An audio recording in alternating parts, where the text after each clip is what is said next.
네, 시스템 사고 팟캐스트에 오신 여러분 환영합니다. 오늘은 정창건 박사의 블로그 글을 좀 깊게 들여다볼까 하는데요.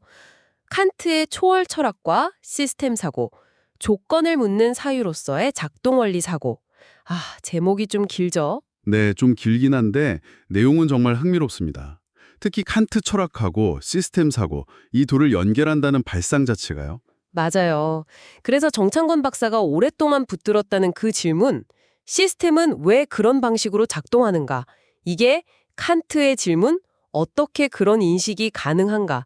랑 어떻게 이어지는지, 그걸 파헤쳐 보는 게 오늘 저희 목표입니다. 네, 그 조건을 묻는다는 게 핵심이죠. 그냥 보이는 현상 너머를 보려는 시도. 좋습니다. 그럼 먼저 그 작동 원리 사고라는 것부터 좀 짚어볼까요? 시스템 사고에서 말하는 건데 단순히 시스템이 뭐랄까 기계처럼 어떻게 움직이는지 그것만 보는 건 아니라고요? 그렇죠. 그보다는 도대체 어떤 조건 아래에서 이 시스템이 지금처럼 보이는 건지 그걸 묻는 겁니다. 훨씬 근본적인 질문이죠.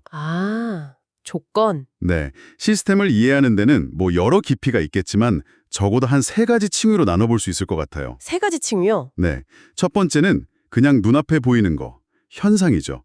지금 뭐가 보이지? 무슨 일이 일어나고 있지? 딱 이 수준. 이게 현상적 층이고요. 네. 두 번째는 조금 더 들어가서 왜 이런 일이 자꾸 반복될까? 이걸 보는 거예요.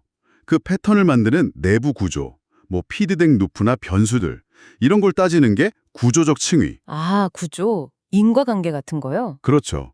왜 그런 결과가 나오는지 그 내부 짜임새를 보는 거죠. 근데 여기서 멈추면 안 되고, 더 있다. 네. 세 번째가 바로 조건적 층위입니다. 이 구조 자체가 돌아가게 만드는 그 판, 그 배경을 묻는 거예요. 배경이라면 예를 들면요? 예를 들면 사회적인 믿음, 문화적인 가치관, 아니면 우리가 너무 당연하게 생각해서 잘 인식하지도 못하는 그런 숨겨진 전제들 있잖아요. 네네. 이 구조가 작동하게 만드는 그 전제는 뭐지? 이걸 묻는 순간 시스템 사고가 갑자기 철학이랑 확 만나는 거죠. 특히 칸트랑이요. 와, 이게 칸트랑 연결된다고요?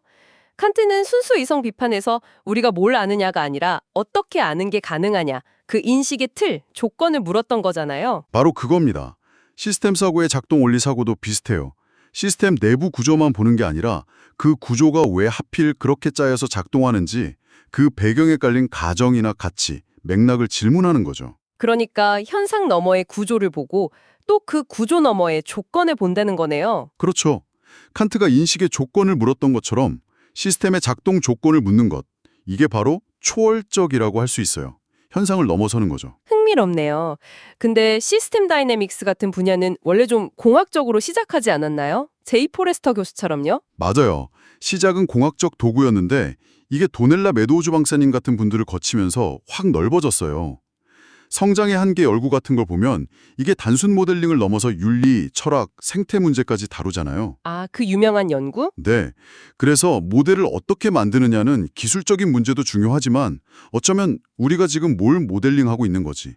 이 모델 뒤에 숨은 가정은 뭐지? 이걸 묻는 태도가 더 중요할 수도 있다는 거예요. 저도 예전에 모델링 하다가 그런 걸 느낀 적이 있거든요. 어떤 경험이셨어요? 뭐 복잡한 사회 문제를 다루는데 기술적으로는 완벽해 보였는데 나중에 알고 보니 제가 놓친 어떤 사회적 가정이 모델 결과를 완전히 다르게 만들더라고요. 그때 이 조건이라는 게 정말 중요하구나 싶었죠. 그렇군요. 예시를 하나 들어보면 좋을 것 같아요. 블로그 글에도 나왔던 학교 폭력 이야기요. 학교 폭력 당하면 성적이 떨어진다. 단순해 보이는데. 네. 근데 시스템 관점에서 보면 꼭 그렇지만은 않다는 거죠.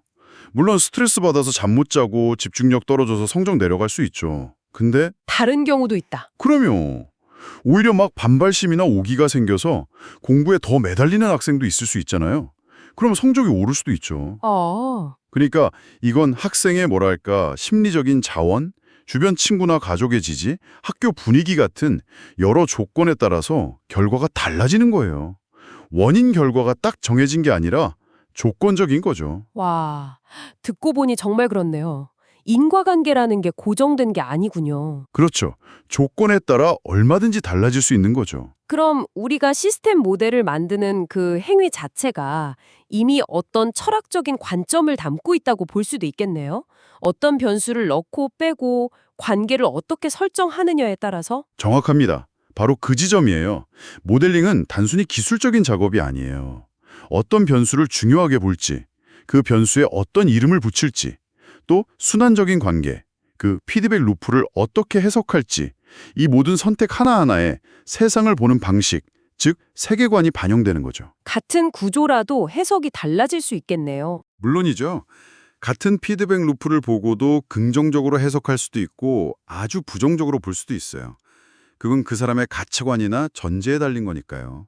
그래서 모델링은 시스템 설계 이전에 어쩌면 세계관 설계라고도 할 수 있는 거죠. 세계관 설계. 깊은 말인데요. 네. 그리고 이 관점을 가지면 문제 해결 방식도 달라져요. 그냥 눈앞에 증상만 없애는 게 아니라 그 문제를 계속 만들어내는 근본 구조나 잘못된 가정을 바꾸려는 시도를 할 수 있게 되죠. 더 강력한 개입이 가능해지는 거예요. 자, 오늘 이야기 슬슬 마무리해볼까요? 정리하면 시스템 사고의 작동 원리 사고는 단순히 어떻게가 아니라 왜, 그리고 어떤 조건에서를 묻는다는 거고, 이게 칸트 철학이 인식의 조건을 물었던 것과 통한다는 거군요. 네. 이 구조는 왜 이렇게 작동하지? 그리고 더 깊게는 이 구조가 작동 가능한 그 바탕, 그 조건은 뭐지? 이 질문이 핵심입니다. 이 질문을 품는 것만으로도 세상을 좀 더 깊게 볼 수 있는 눈이 생길 것 같아요. 맞습니다. 그래서 마지막으로 정창권 박사가 던지는 질문을 여러분께도 한번 남겨드리고 싶어요. 어떤 질문인가요? 나는 지금 무엇을 당연한 조건으로 깔고 이 현상이나 구조를 보고 있는가? 아, 스스로에게 던지는 질문이군요. 네. 이 질문을 한번 곱씹어 보시면 여러분의 생각 밑바닥에 있는 전제들을 발견하게 될지도 모릅니다. 자기 성찰의 계기가 될 수 있겠죠. 정말 좋은 질문이네요. 오늘 저희가 나눈 이 이야기, 그리고 정창권 박사의 글에 대해 더 궁금하신 분들은 어떻게 하면 될까요? 지금 화면에 보이시는 QR코드나 영상 아래 고정 댓글에 링크가 있을 겁니다. 그걸 통해서 정창권 박사 블로그에 가시면 글 전문을 보실 수 있어요. 시스템 사고와 철학의 만남, 직접 경험해 보시면 더 흥미로울 겁니다. 오늘 함께 해주셔서 감사합니다. 네, 감사합니다.